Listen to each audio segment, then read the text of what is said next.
Guys, kalian punya hobi? Seperti membaca, melukis, olahraga, main game? Ya, itu semua hobi.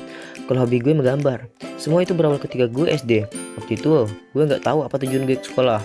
Untuk menghilangkan kejenuhan gue, di sekolah gue menggambar. Gue waktu kelas 1 nggak pernah bikin tugas. Kerjaan gue di sekolah cuma gambar. Dari buku MTK, IPS, PKN, sampai bahasa Inggris isinya gambar gue semua. Saat gue lagi gambar, ada aja teman gue yang ngadu ke guru kalau gue lagi gambar. Bu, Aldi gambar bu. Tapi ada satu pelajaran yang gue suka. Pasti lo semua udah pada nebak. Ya, seni budaya. Di pelajaran itu, gue bisa bebas gambar tanpa ada halangan dan gangguan. Ditambah lagi, ada pensil warna, supaya karya gue makin kece badai. Tapi yang gue pertanyakan, kenapa waktu SD nggak ada ujian menggambar? Pasti seru. Seiring jalannya waktu, gue mulai mengenal Islam dan gue temukan sabda Rasulullah, di antaranya hadis Ibnu Umar radhiyallahu anhu bahwa Rasulullah Shallallahu alaihi wasallam bersabda, orang menggambar gambar ini gambar makhluk bernyawa akan diazab di hari kiamat dan akan dikatakan pada mereka, hidupkanlah apa yang kalian buat. Hadis riwayat Bukhari dan Muslim. Dan hadis Abdullah bin Mas'ud radhiyallahu anhu, beliau berkata, aku mendengar Rasulullah Shallallahu alaihi wasallam bersabda, orang yang paling keras azabnya di hari kiamat di sisi Allah adalah tukang gambar. Hadis riwayat Bukhari dan Muslim. Tapi di mana ada yang halal menjadi haram dan yang haram jadi halal. Oke, kita lihat video berikut ini. Sama ini boleh ya, Ustaz? Oke, boleh.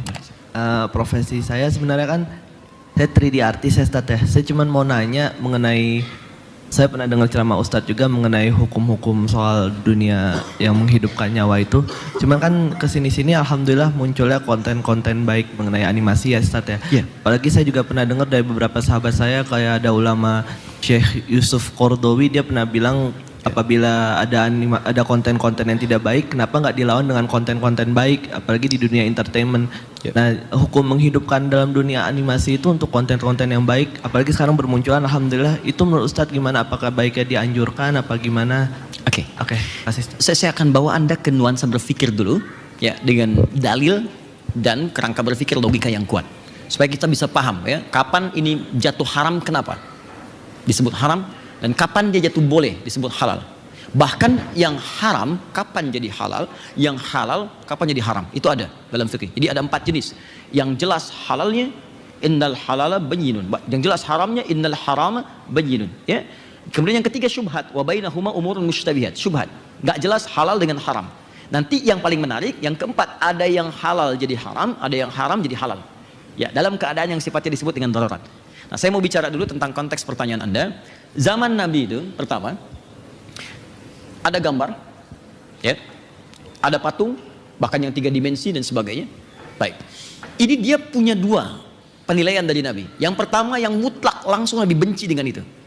Bahkan mengatakan kalimat-kalimat yang menunjukkan pengharaman mutlak langsung.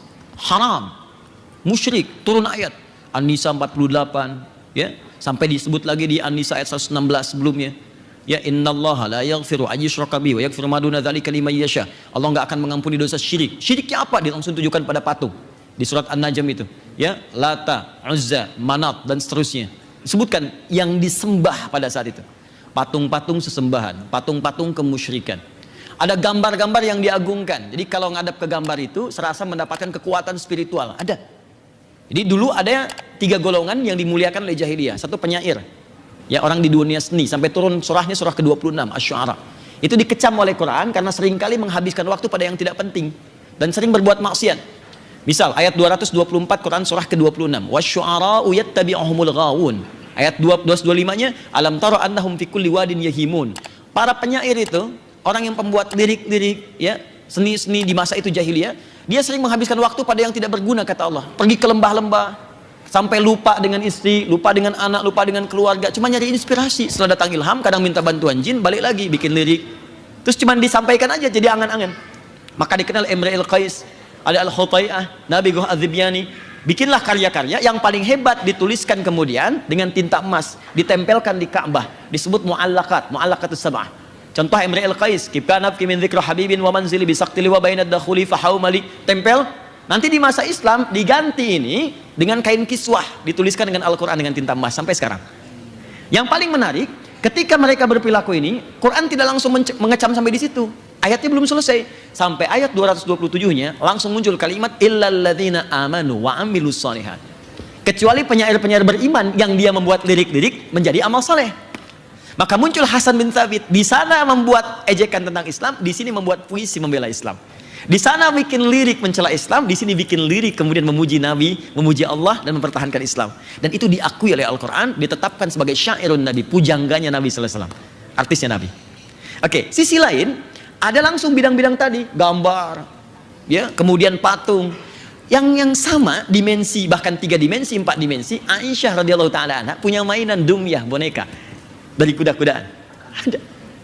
Sebagian yang gambar-gambar nggak elok, Nabi bilang ini tutup nih, buang Aisyah. Tapi yang lain, kata Nabi nggak apa-apa, pakai aja.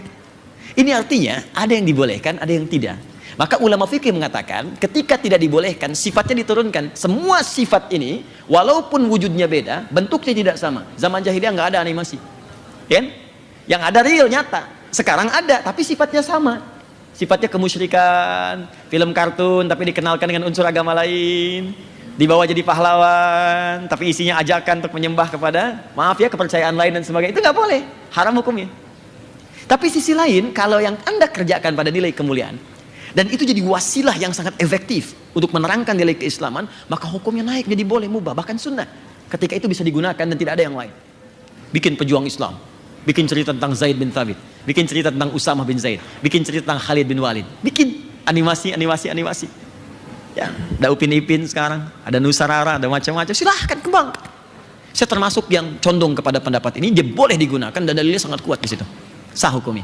Jelas ya? Ya, kalau ada orang yang berpendapat berbeda, jangan dicela, dihormati aja. Nggak apa-apa, Anda dengan pendapat Anda, saya hormati. Tapi kan Anda tidak perlu mencela saya. Jangan sampai perbedaan pendapat itu menghalangi Anda minum teh bersama. Jelas ya? Doakan sudah. Apa yang mau dicapai? Apa puas dengan hanya ngajak orang maksa ikut saya? Terus apa yang mau dicapai? Anda ngajak tapi saya nggak suka. Kata Buya Hamka, itu munafik yang paling dalam. Diajak ke sebuah tempat agama tapi mengingkarinya. Ya, ikutan ke tempat agama lain tapi kita ingkari. Itu kata Buya Hamka, hipokrit yang paling dalam. Sama dengan Anda maksa orang tapi dia nggak suka dengan Anda, untuk apa? Kita hargai kan? Saya ada pendapat, yang penting dalil di sini. Yang kunut ada dalilnya, yang tidak kunut ada dalilnya. Yang salah yang tidak sholat subuh. Guys, jika kalian suka video dari gue, jangan lupa berlangganan ya dengan mengeklik tombol subscribe.